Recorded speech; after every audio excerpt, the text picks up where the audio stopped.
ताईस kitchen YouTube Marathi चॅनलवर आपले सर्वांचे मनापासून स्वागत आहे। आज आपण तुमच्यासाठी एक आषाढी एकादशी निमित्त छान अशी रेसिपी घेऊन आली आहे इडलीची।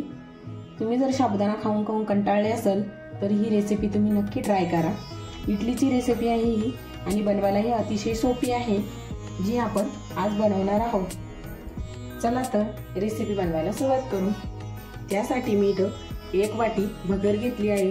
काही भागामध्ये याला वरई सुद्धा म्हणतात, तर काही भागामध्ये याला उपवासाचे तांदूळ सुद्धा म्हणतात। अर्धी वाटी साबुदाणा घेतलेला आहे। हे दोन्ही आपण स्वच्छ धुवून याला आपण 3 ते 4 तास पाण्यामध्ये भिजत ठेवणार आहोत। 3 ते 4 तास आपण दोन्ही साबुदाणा आणि भगर भिजत ठेवलेली होती। ही छान असे भिजलेली आहे। याच्यातलं पाणी आपण काढून घेतलेलं आहे। हे बघा, साबुदाणा छान भिजलेला आहे।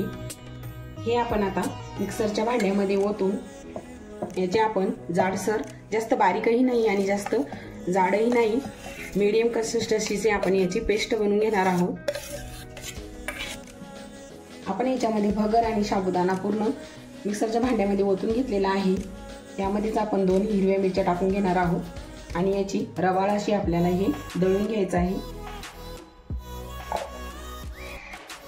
याला आपण छान रवाळ दळून घेतलेला आहे, बघू शकता। जास्त बारीकही नाही आणि जास्त जाडही नाही। हे आपण एका पातेल्यामध्ये काढून घेणार आहोत।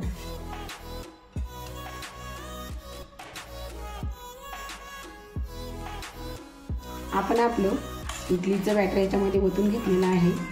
हे बघा, छान याची कन्सिस्टन्सी आहे। याच्यामध्ये आपल्याला पाणी ऍड करायची गरज नाही।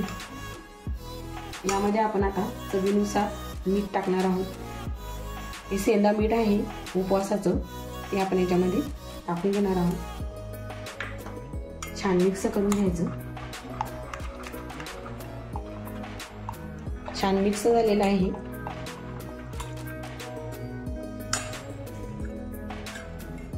छान आपलं बॅटर रेडी झालेलं आहे। आपण आता इडलीचं स्टँड घेणार आहोत। इडलीच्या स्टँडला आपण तेल लावून घेणार आहोत। हे मी शेंगदाण्याचं तेल घेतलेलं आहे। उपवासासाठी आपल्याला शेंगदाण्याचं तेल किंवा तूप याचा वापर करायचा आहे। यामध्ये आपण आपले बॅटर टाकून घेणार आहोत। छान असं बॅटर आपण याच्यामध्ये आपलं टाकून घेणार आहोत।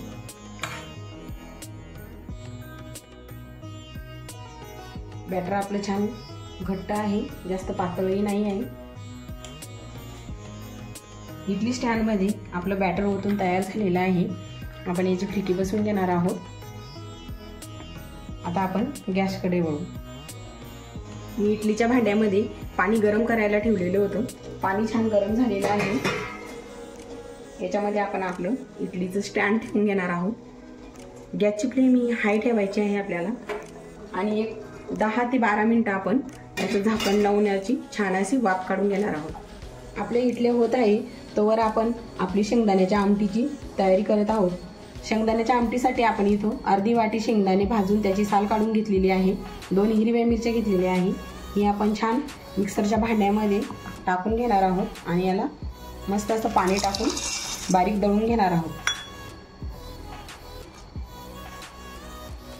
आपले हे दळून झालेलं आहे। आपण आता याला आमटीला शिजवून घेणार आहोत गॅसवरती। मी गॅसवरती कढई ठेवली आहे। त्यामध्ये 1.5 पळी तेल टाकून घेतलेलं आहे।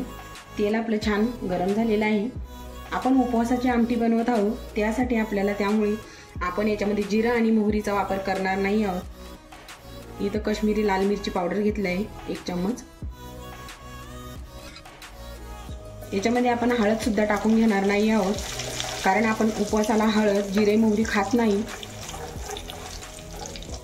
याच्यामध्ये आपण आपले दळून घेतलेले शेंगदाण्याचे पेस्ट टाकून घेणार आहोत।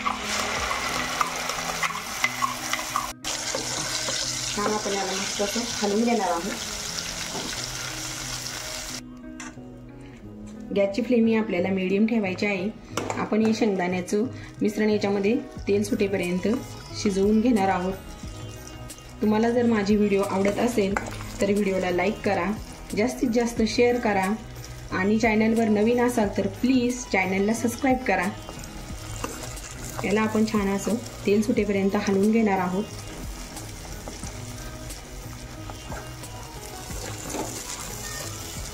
आपला मसाला छान शिजून झालेला आहे तेल सुटेपर्यंत. याच्यामध्ये आपण आता आपली ग्रेव्हीसाठी गरम पाणी ॲड करणार आहोत. मिक्सरच्या भांड्यामध्ये मी गरम पाणी टाकलेलं आहे. मिसळून आपण याच्यामध्ये टाकून घेणार आहोत. ग्रेव्ही तुम्ही तुमच्या आवडीनुसार करू शकता, घट्ट किंवा पातळ. तर घट्टच ठेवणार आहे. याच्यामध्ये आपण आता चवीनुसार मीठ टाकून घेणार आहोत. हे उपवासाचं शेंदा मीठ आहे, हे आपण याच्यामध्ये टाकून घेणार आहोत चवीनुसार. छान मिक्स करून घ्यायचं.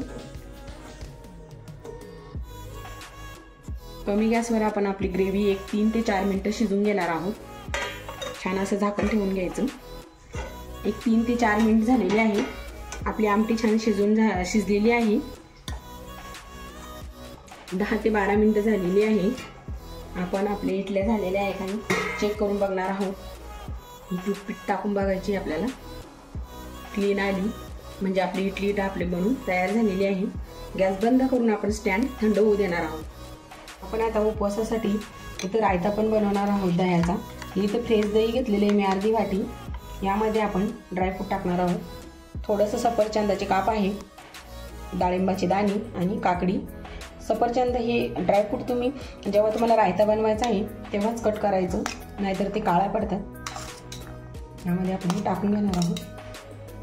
थोडंसं मीठ टाकून घेणार आहोत आपण, सेंधी मीठ. छान मिक्स करून घ्यायचं.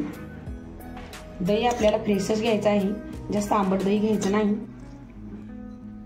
आपला रायता सुद्धा रेडी झालेला आहे. आपण आता ताट तयार करू. इथे आपले इडली, आमटी आणि रायता पूर्ण रेडी झालेला आहे. आपण आता ताट रेडी करणार आहोत. आपली इडली छान फुगलेली आहे. याच्यावरती आपण आमटी टाकून घेणार आहोत. मस्त अशी शेंगदाण्याची आमटी आहे आपली ही.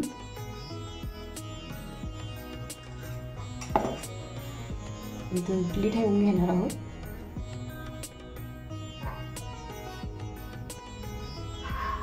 इथं आपला रायता टाकून घेणार आहोत.